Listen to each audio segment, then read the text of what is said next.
من قرأ هذا الدعاء 3 مرات رزقه الله من حيث لا يحتسب، وفرج همه، وقضى دينه بفضله، بشرط واحد: ألا يخبر أحدا، وألا ينوي إخبار أحد إذا تحقق الأمر.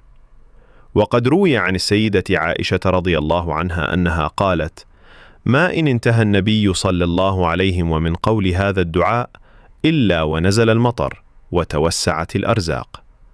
ويستحب قراءة هذا الدعاء في الصباح بعد صلاة الفجر مباشرة قبل أن تكلم أي أحد.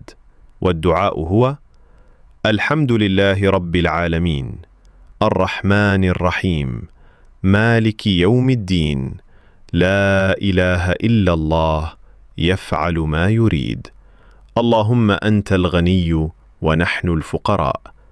ثم تتلو قول الله تعالى: